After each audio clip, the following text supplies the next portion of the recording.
Hi, everybody. Welcome and thank you for joining me today. At the beginning of a new week, I'm reflecting a little on what I heard and saw while trying to catch up a little on what I missed out on the past week and a half.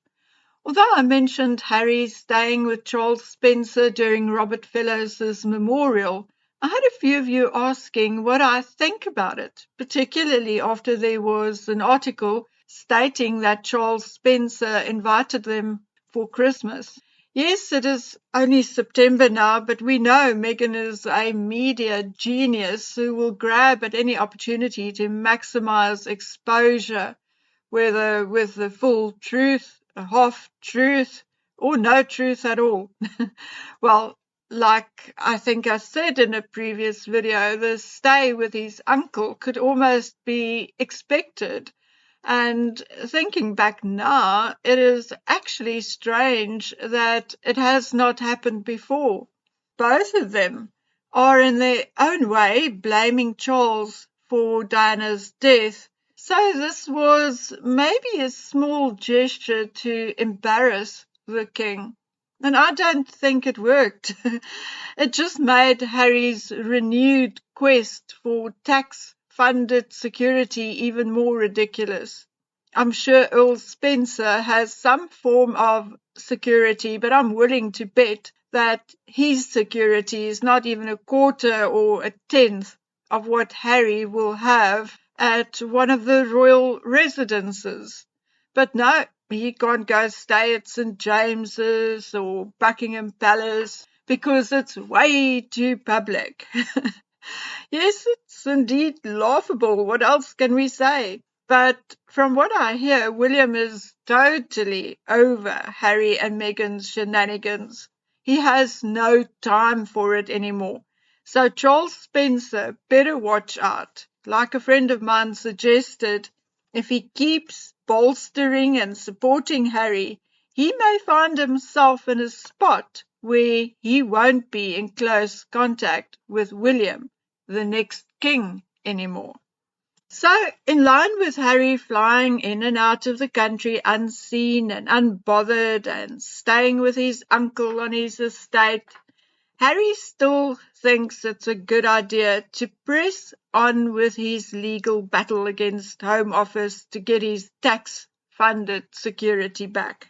I have no idea how many more times Harry will have to lose in this case before he actually understands how things work, before he understands that he left the job and therefore the job cannot provide him with housing, a car, and security anymore. That is how things work in real life.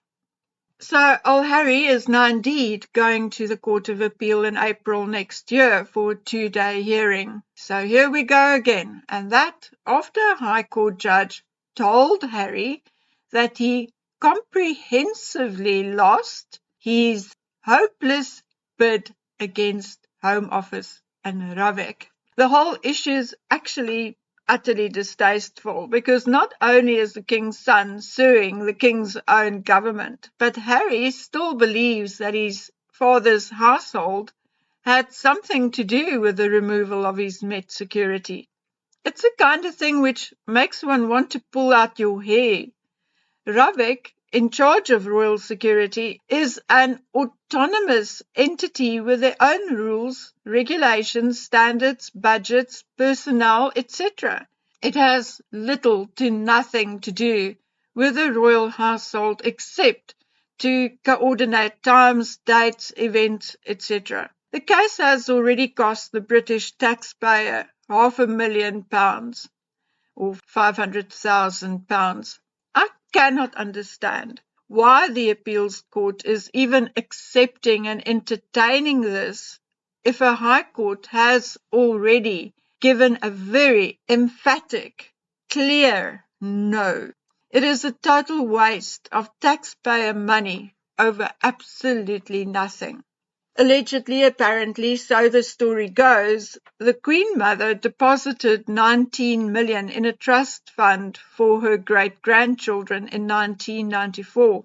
As far as anyone knows, William and Harry were allowed to claim their share in 2 payments on their 21st and 40th birthdays.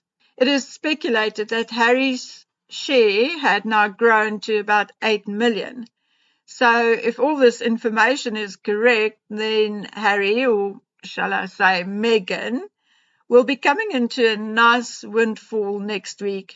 Harry should be clever and reinvest the money straight away and in England, away from Megsy's clammy fingers. 8 million is more money than I can ever hope to see in this lifetime. But with Meghan's spending habits such as they are, I don't think it will take her longer than, say, 6 months to work through that 8 million. And talking about Megsy, I see Meghan had a guest spot and spoke at Oprah's book club session at Good Mother's bookstore in Summerland.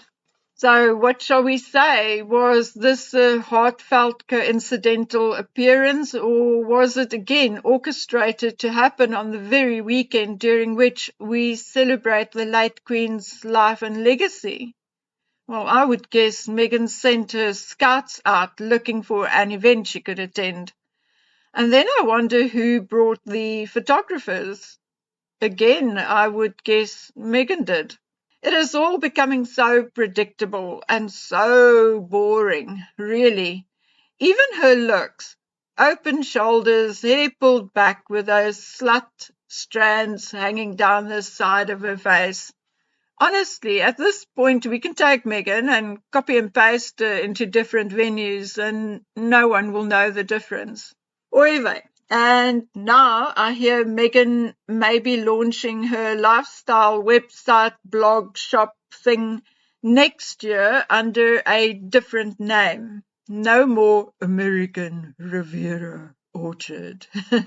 As not only was the trademark for the name turned down, but the insignia or logo has also been turned down, as it is supposed to display the letters ARO and nobody could find the O. Well, you see, that is what happens when old Megsy wants to turn her logo into the Buckingham Palace insignia. She saw the palace and forgot about the orchard. This is so embarrassing. She already launched her Instagram page and website in March, and we are now in September, and there's now less than nothing, less than before to show for ARO or whatever she's going to call it next. Some people are saying it is karma coming to Megsy. I think it's all down to her own actions, her own delusions of grandeur, and because she, by far, overestimates her own intelligence. She makes these stupid mistakes because she thinks she knows better than anyone else. Oh, hey, and before I go, did you guys see that the Emmy for Outstanding Documentary or Non-Fiction Series was awarded to Beckham? Oh, my word. I cannot even begin to imagine how Meghan feels about this. Remember, she wanted the Harry and Meghan Netflix mockumentary nominated, and I have no idea whether it even was nominated eventually, but it certainly did not go anywhere from there. And now this. No wonder Meghan is trying to crawl back in with Victoria by wearing one of her shirts. Oh, how the mighty has fallen and just keeps on falling. Okay, guys, that is me for today. If all goes well, I will be back tomorrow with whatever we can dig up to entertain you with. So until then, please take good care of yourselves. Bye.